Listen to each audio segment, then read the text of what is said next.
어제 제가 방송에서 북한의 핵실험 이전의 중요한 일련의 사안들의 전개 과정을 보면 이번에 핵실험까지 오게 된 과정들이 이해가 될 거다, 이렇게 이야기를 했는데요. 실제 오늘 아침 신문에 그런 분석 기사들이 많이 나고 있습니다.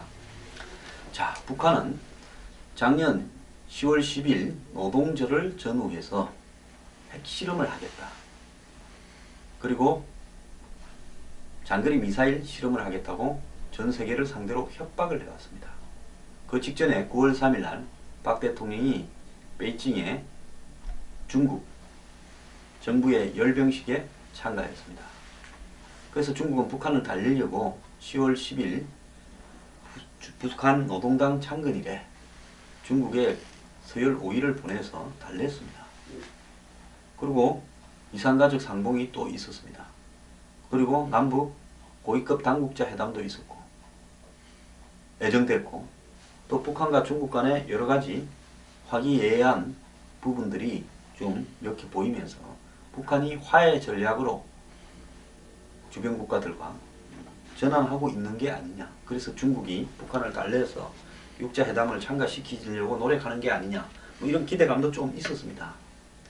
자, 그런데 12월 10일 김정은이 갑자기 수소폭탄을 개발했다라고 이야기를 했습니다. 주변 국가도 다 뻥이라고 놀렸죠. 그리고 12월 12일 김정일이 직접 챙긴다는 모란봉 악단이 북경 공연을 하러 갔다가 공연 몇 시간 전에 그냥 공항으로 철수해 버렸습니다.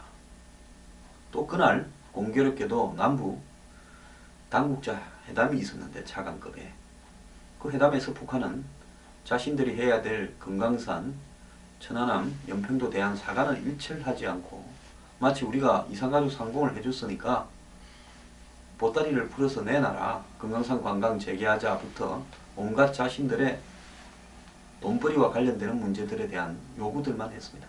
그래서 회담이 깨졌습니다. 그리고 12월 15일 김정은은 수소폭탄 실험을 명령을 했다, 이렇게 지금 이야기가 나왔습니다. 그리고 12월 29일 갑자기 김양근이 교통사고로 새벽에 죽었다 라는 보도가 나왔습니다. 그리고 1월 3일 김정은이 직접 서명을 했다라는, 즉 수소폭탄 실험을 하라고 하는 서명지가 공개되었고 1월 6일 핵실험이 강행되었습니다. 자, 그러면 북한은 10월 달에 자신들이 핵과 장거리 미사일 실험을 하겠다라고 협박을 해왔는데 그런 부분들이 좀 먹혀들 거라고 생각했는데 전혀 먹혀들지 않았고, 중국의 유화책에 사실상 북한이 좀 놀아났다, 이렇게 우리가 당했다, 이렇게 느낄 수가 있습니다. 그래서 모란봉 악단을 보내서 중국의 성의를 바로 테스트하면서 살짝 그 직전에 수소폭탄을 개발했다고 중국을 자극해 봤는데 중국이 역시 거기에 발끈해가지고 이 모란봉 악단 공연에 참석하는 중국 쪽의 서열을 매우 낮춰버렸습니다. 그러니까 김정은은 철수시켰습니다. 즉 모란봉 악단에 대한 중국 쪽의 예우가 앞으로 김정은과 시진핑 간의 첫 면담이 성공적으로 될 건가 하는 그 성사 여부를 보여주는 바로메타였는데 북한이 봤을 때는 이거 틀렸다라고 판단을 했을 겁니다. 그때부터 북한은 미국과 중국을 겨냥해서 또 한국을 겨냥해서 이제는 한건을 할 수밖에 없다라는 입장을 가졌을 겁니다. 그래서 북한이 12월 21일 날 SLBM 잠수함 발사 탄도미사일 실험을 했는데 성공했다고 또 밖으로 노출시켰습니다. 결국 지금 와서 이런 일련의 과정들을 묶어서 해석해보면 북한이 작년 10월 달부터 핵실험을 하겠다, 미사일을 발사하겠다 하면서 주변 국가를 협박하면서 북미 간의 대화, 또 중국의 깊숙한 달래기, 즉 김정은의 방중, 시진핑 면담, 이런 것들이 성사되는 과정, 또 남한이 북한에 대한 여러가지 퍼주기라든지 해유책, 이런 것들이 나올 거라고 봤는데 협박을 했음에도 불구하고 주변 국가들은 전혀 반응이 보이지 않았습니다. 그러니까 북한이 이제는 행동으로 한번 보이는 수밖에 없다. 날 우습게 알고 있구나. 이렇게 해서 4차 핵실험을 강행했는데 이번 핵실험이 지난번에 1, 2, 3차 핵실험하고 같아서는 별 의미가 없습니다. 김정일이 2006년, 2009년에 두 차례 핵실험을 했고 김정은이 들어서서 2013년에 세 번째 했고 이번이 김정은 들어서 두 번째입니다. 자, 김정은은 나는 한다면 하는 사람이고 이전에 우리 아버지 때와 같이 내가 뭐 당신들한테 통보해주고 이럴 필요가 없다. 난 그럴 이유도 못 느낀다. 그리고 중국 너네들은 우리를 달래고 뭐 중자를 하는 모양새를 띠려면 제대로 해라. 그리고 나만 너네들은 우리한테 맨날 주는 것 없이 요구만 하지 마라. 지금 이런 거겠죠. 사실 북한은 남쪽의 인내를 테스트하려고 목함지뢰 사건을 8월 초에 벌였고 8월 25일 판문점 회담을 통해서 합의가 되면서 그 직후에 이산가족 상봉이나 뭐 우리도 북한에 대한 이 휴전선에서의 확성기를 껐지 않습니까? 그러면서 이런 것들이 잘 돼갈 거라 이런 기대도 있었는데 결국은 중국의 북한의 기대대로 되지 않았습니다. 자, 북한이 바라볼 때는 4월 달에는 한국 총선이 있고 5월 달에는 북한의 노동당 대회가 있고 11월 달에는 미국의 대선 결과가 나옵니다. 2월 달부터 미국 대선이 시작됩니다. 자, 한국과 미국의 이러한 정치 일정, 더 나아가서 최근에 한일 수뇌부는 위안부 협상에 대해서 타결을 지었습니다. 그러면 앞으로 북한이 바라보는 것은 한미일 삼각 안보 구도가 강화될 수 있다. 이렇게 예측을 하셨겠죠. 그러면 북한은 당연히 이 한국의 이 정치적인 상황, 올 4월 총선과 내년 12월 대선, 미국의 대선, 또 한일 간의 화해 이런 부분들을 겨냥해서 판을 흔들어야 되겠다. 이렇게 판단을 했을 겁니다. 또 미국의 대선에 있어서 주요 이슈로 북한의 문제를 부각시켜야 되겠다고 생각했을 겁니다.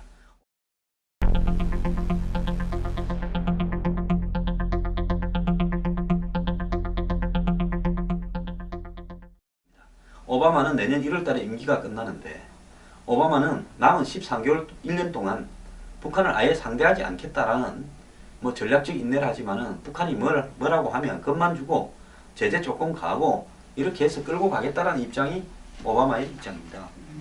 그렇다면 북한은 이대로 가지고는 저 사람들 우리한테 뭘 내놓을 사람들이 아니다. 결국 우리가 원하는 북미 직접적인 대화 그리고 핵보유국 인정 내지 또 육자회담 당사국들이 우리한테 많은 경제적 지원을 해서 먹여 살리는 것. 즉 우리는 핵 하나 가지고 쇼를 쳐야 되는데 이 부분들이 쉽지가 않다면 좋아, 우리가 한번 능력을 보여줄게. 그래도 너네들이 우리를 무시하는지 한번 보자. 이 판단을 하고 이번에 핵실험을 했고 이제 수소폭탄 실험이라고 우기는 겁니다. 이제 주변 국가들이 안 믿으면요, 북한은 아마 여기에서 몇 가지를 더 보여주려고 할 겁니다. 특히 남측에는 재래식 도발을 할 가능성이 있습니다. 왜? 북한이 뭐 남측을 상대로 핵폭탄을 스커트 미사일에 실어서 발사한다라는 부분은 자신들도 거의 끝을 의미하기 때문에 쉽게 저지르지 않을 것이다. 그래서 한국 사람들이 겁도 안 먹고 한국 정치인이 겁도 안 먹습니다. 한국의 국회에서 무슨 규탄 결의안 하나도 안 나옵니다. 주식이 무슨 변화하거나 폭락하는 일도 없습니다. 한국 사람들은 만성이 돼가 북한의 핵은 뭐 미국이나 일본을 겨냥해서 뜯어내려고 하는 거지 뭐 한국하고 뭔 상관이냐 이렇게 다 생각을 합니다. 북한이 미치고 한장할 일이죠. 그래서 우리가 핵뿐만 아니라 핵실험을 이 정도 할 정도면 너네들한테 도발도 할 수 있다. 이런 모습을 보여주는 분위기를 조성하려고 하는 가능성이 매우 많습니다. 일본이 어제 우리보다 먼저 NSC를 했다라는 거고 일본이 지금 하들짝 놀랐다라는 부분은 북한이 잠수함 발사 탄도미사일로 일본 동경이나 오키나와 등을 겨냥해서 공격을 할 수 있다는 가능성이 점점 현실화되는 것 아니냐라는 부분에 대한 두려움 때문입니다. 앞에서도 이야기했지만은 북한이 전폭 핵분열탄을 실패했다. 수소폭탄은 아니다. 라는 한국 정부의 입장에도 불구하고 저는 3차 핵실험보다는 좀 더 진전된 소형화, 경량화 핵탄두에 다가갔을 거라고 보고 있습니다. 이번에 나오는 이 지진의 규모나 북한의 폭발력, 핵실험의 폭발력만을 가지고 북한이 이번에도 뭐 옛날 같은 거 한 번 더 했다 이렇게 바라보면 나중에 오판이 될 가능성도 있다고 봅니다. 매우 신중하게 접근을 해야 될 거라고 보는데요. 왜? 정권을 통틀어서 나머지 부분은 다 그냥 빼고 오직 여기에만 매몰되는 이 부분에만 과학이나 기술의 역량을 다 투입하는 북한의 입장을 보면 실제로 미사일 기술이나 핵 기술에서 한국을 지금 훨씬 능가하고 있지 않습니까? 세계무 10위 경제 강국인 한국을 능가할 정도로 이 부분만 탁월하게 발달을 시켜가고 있어요. 또 이 부분에 이미 업적을 거둔 나라들과 아주 긴밀한 교류를 하고 있습니다. 그런 부분으로 봤을 때 북한은 기존의 육자회담 구도나 중국이 중재를 써서 북한을 적당하게 지렛대로 활용해서 조금씩 주면서 달래면서 통제하려고 하는 시진핑 정부의 입장, 그리고 중국은 절대로 우리를 버리지 못한다는 확신, 그리고 미국은 우리를 상대 안 해주려고 작정을 했다는 것, 그리고 한국의 박근혜 정부는 우리한테 옛날처럼 퍼주기 할 생각은 거의 없다라는 부분, 이 부분에서 북한은 이제 돌파구는 판을 흔들어서 그걸 현실화, 그 공포를 현실화해서 보여주는 것밖에 없다. 그리고 여기 이 사태의 와중에 반기문 유엔 사무총장의 방중은 날아가 버린 거죠. 반 총장이 지금 뭐 북한에 갈 형편이 되겠습니까? 저는 뭐 불가능해졌다고 봅니다. 이런 부분도 북한이 전달하는 또 다른 부분일 수도 있어요. 우리가 적당히 대가 없이 협상에 응할 가능성은 없다는 걸 보여주는 거죠. 자, 그러면 지금 미국이나 유엔이나 한국이 뭐 북한에 제재를 가하겠다, 중국도 제재에 동참할 수 있다 이렇게 말을 하는데요. 현실적으로 북한에 가할 수 있는 제재가 뭐가 있겠습니까? 유엔이 안보리에서 제재를 한다. 지금 북한이 뭐 우리가 무슨 뭐 개방 국가도 아니고 무역으로 먹고 사는 나라도 아닌데 제재해봐라. 그럼 유일하게 이제 할 수 있는 현실적인 제재는 두 가지라고 봅니다. 하나는 세컨더리 보이콧이라고 부르는 결국 핵과 관련된 물질이 아니더라도 북한의 일반적인 경제에 대해서 북한과 교류하는, 즉 핵이 아닌 북한의 어떤 물건을 사거나 팔거나 하는 회사, 또 북한의 그것과 관련된 금융 중개를 하는 은행, 이 부분에 대해서 핵과 관련 없어도 다 거래를 한다면 미국이 그 회사나 이 금융기관하고는 미국이 일체 거래하지 않겠다. 그런 부분으로 핵과 관련 없는 북한의 경제활동이나 금융활동을 봉쇄하는 것. 특히 북한은 금융 봉쇄에 굉장히 민감합니다. 과거에도 이 방콕 델타 아시아를 미국이 마카오에 있는 은행을 쪼으니까 그 은행이 북한과의 거래의 핵심이었습니다. 북한이 그 부분을 못 견뎌서 대화로 나온 부분도 있었죠. 그래서 이런 세컨더리 보이콧이라는 부르는 제재, 그리고 금융 제재, 이것이 마지막 남은 수단이라고 봅니다. 지금 확성기를 트느냐 안 트느냐로 말이 많은데요. 북한이 비정상적인 행동을 했기 때문에 지난 합의문대로 확성기를 틀어야 되는 거 아니냐. 뭐 정부에서도 틀 생각도 있는 것 같은데요. 북한은 핵을 뭐 수소폭탄을 실험을 성공했다 하고 우기고 있는데 우리가 확성기 트는 것은 좀 우습지 않겠습니까? 그래서 뭐 그거 뭐 나쁜 거는 없습니다만은 그거는 그냥 우리의 자존심일 뿐인 거고, 우리가 북한에 대해서 용납치 않겠다, 뭐 각오해라고 한다고 저 사람들 눈이나 깜빡하겠습니까? 그럼 우리는 뭘로 갖고 북한을 압박할 것이냐. 솔직히 말하면 한국 독자적으로 할 수 있는 현실적인 카드가 없다라는 게 우리의 한계입니다. 그래서 맨날 급한 일만 생기면 미국하고 협의하고 미국의 국방부 장관 오바마, 뭐 주한미군 사령관, 미국 국방부 뭐 이렇게 맨날 전화 돌리고 난리 아닙니까? 자, 북한의 이번 핵실험은 다분히 겨냥하는 바가 있는 매우 의도적인 행동입니다.